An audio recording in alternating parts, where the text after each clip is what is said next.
Welcome back from Three Notch Brewery and Craft Kitchen in Virginia Beach Town Center as we celebrate the 50th induction weekend for the Virginia Sports Hall of Fame, and we're so delighted to be joined by a special guest, the longtime head football coach of the Tribe of William & Mary, where he won 249 games, 7 conference championships, 10 NCAA FCS playoff appearances, and of course he once was the quarterback for the Tribe back in the late 1960s after coming there from Loudoun County. We say hello and congrats to Coach Jimmye Laycock. Coach, how you been? Good to see you. It's good to be here. It's exciting. This is a very humbling type of honor, but it's really neat. And I'm proud to represent William & Mary for this thing. Well, besides yourself, who was most excited for you in your immediate family or closest to you, William & Mary, when you got to call the hall? Well, I don't know. My kids, they grew up around it. I mean, obviously that was they've gone right from the beginning. But they were all the kids were excited. Good. Well, I want to know, you've been out of the game for a little bit here. Mike London's the head coach of the Tribe. Do you miss it much? The grind and just being around the program, the Saturday afternoons, and just the beautiful whole setup there at Zabel Stadium in Williamsburg? I miss some of the things. I mean, we worked really hard. We got a great facility up there now, a beautiful place to play and practice, and you have the building, and I have all the things that we never had for a long, long time, and it's nice to have it. But I don't miss the daily grind now. What I've recognized is how much I missed over how many years that I coached that I didn't see and do and things like that. But some of the stuff with the coaching, I miss. One of the biggest things is missing the interaction with people, whether it's coaches or players or alumni or just whatever. I kind of miss that a little bit. And honestly, it took me a little while after I stopped to kind of make the adjustment. But I think once I figured out the ins and outs of tailgating at the football games, I think that got me over the hump. And from there, the rest of it has been okay. Okay, so what's the go-to tailgate item for you? You got one? A lot of people. You don't have to do anything. You just have to be there. And it is really funny. It's great. I see so many former players and followers and people like that. Heck, it was so bad, I wasn't going to come back to the games. I said, no, I don't even. I felt when I left. And then my friends talked me into it. You got to go. People want to see you, and so on and so forth. So I did. And then I asked one of my friends, I said, wait a minute, what do people wear to football games? I said, I don't know. I'd all been doing coaching stuff. So I had to start right at the bottom and work my way up. But it's fun to see all the people who are there and are back and all that. Well, I think all the accomplished lifers and veterans that do it the right way like yourself, certainly they value most importantly the relationships you mentioned, the friendships and those connections, even more than the victories and championships you win. I want to know, going back to the late 1960s when you were a quarterback there, did you ever envision yourself getting into coaching and doing it as long as you did? Oh, no. I pretty well was set on a course of going into coaching. And that was based because of some role models I had in high school. So then I went to William & Mary and played ball there, and I was very, very fortunate that I played under Marv Levy for 3 years, and then Lou Holtz came in there. And in fact, Holtz always still, to this day, introduces me as his first quarterback, whatever. So, but when I finished there, I was just pretty well set on going into high school coaching and teaching is what I was thinking. And in fact, Lou Holtz called me in and asked me if I would think about maybe going into college coaching. And I said, no, I want to make some money. I got to get out, get a job, da-da-da-da. Well, after 1 year at Newport News High School, old Newport News, the last year of the high school, downtown Newport News, we had great football, but teaching was a challenge, to say the least. I went back up and see him. I said, listen, I need to think about this college coaching business. So fortunately, I got on at Clemson as a graduate assistant, and then the rest went on from there. Not bad mentors there. Marv Levy and Lou Holtz, a couple of Hall of Famers. I imagine you took a lot of things that you applied to your everyday coaching and teaching when you got to William & Mary at the helm. Very much so. In fact, it started right from the beginning. When I first went down to Clemson as a GA, I said, we're going through all this stuff, and I said, I looked at myself, I said, I know I'm pretty far along knowing what to do about these things, but fundamentals, techniques, theories, and things like that because of my background with those guys. And then when I came back and became a head coach, certainly I took some from them. But the important thing was to be yourself, not try to be somebody else. And I was that. I know the Jimmye Laycock Football Center's over there. They have these honors, whether it just be a Hall of Fame buildings named after you, those type of things. It's got to touch your heart and warm you a lot to have those things.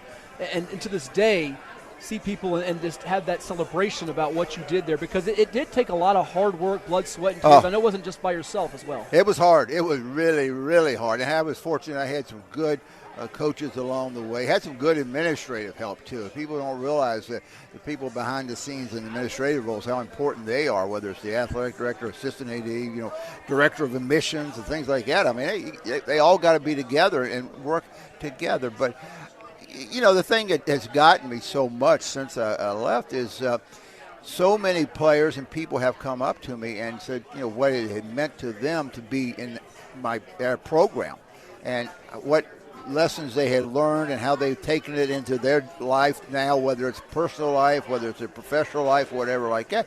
And those are things that I didn't plan on doing. I was just doing things the right way, I felt like, in coaching, and that basically it carried over with them for their rest of their lives, and that has meant a lot. That I have meant so much to so many people.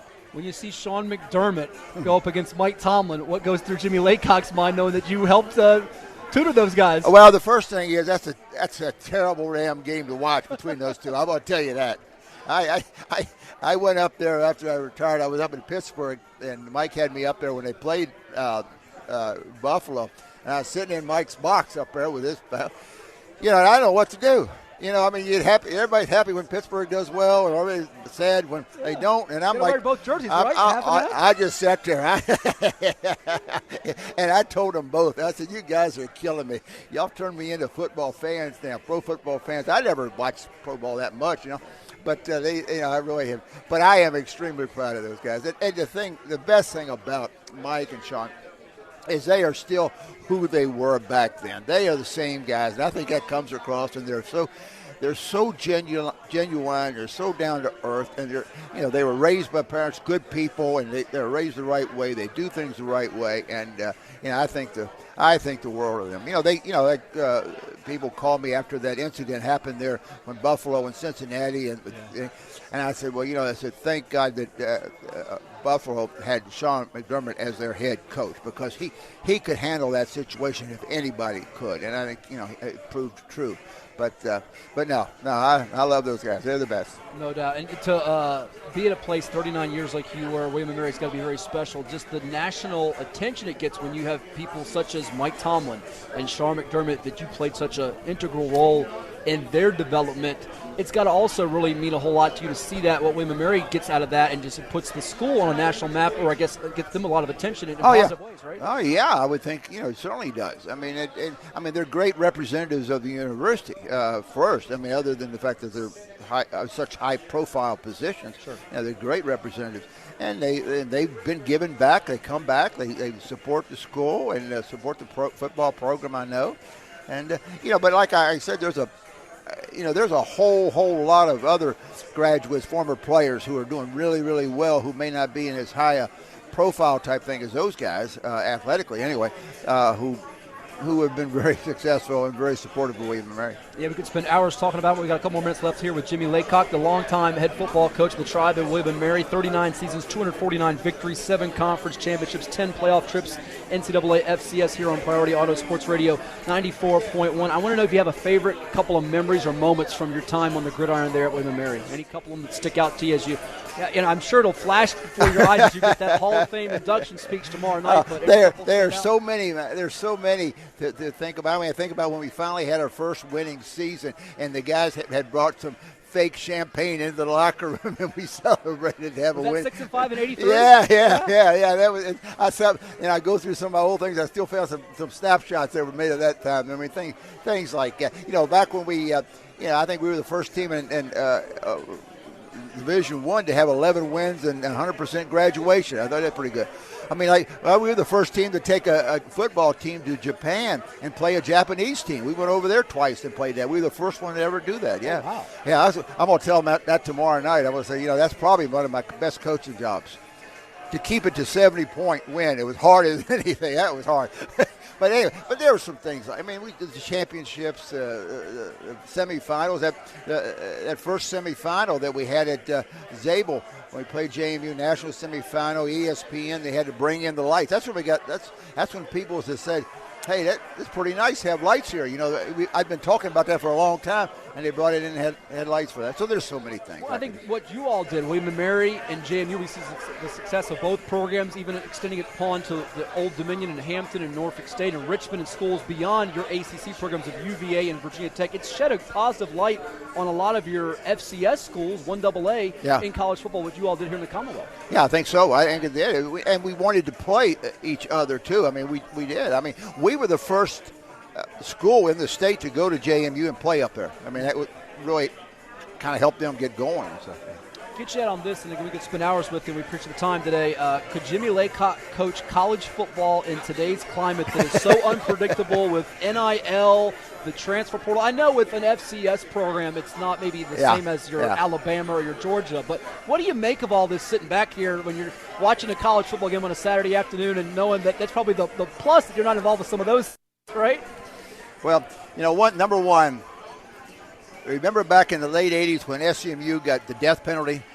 Well, that's all legal nowadays. You know, and the other thing is that would bother me with the transfer portal being as free to transfer it is, because one of the things that we prided ourselves on was to bring in good, solid players and work like crazy to develop them and get them better and redshirt them and get them better.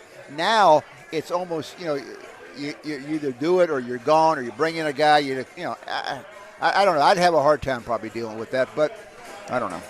Well, it's such an honor to have you on the program, and I'm looking forward to tomorrow's induction for the longtime coach of the tribe of William & Mary from Hamilton, Virginia, Jimmye Laycock. Thank you so much. Congrats, and we'll see you tomorrow. All right, man. Good job. As the coach of the tribe from William & Mary, Jimmye Laycock, what a career he had, 249 wins. As he returned to Williamsburg in 1980, led that program to a really, really nice run.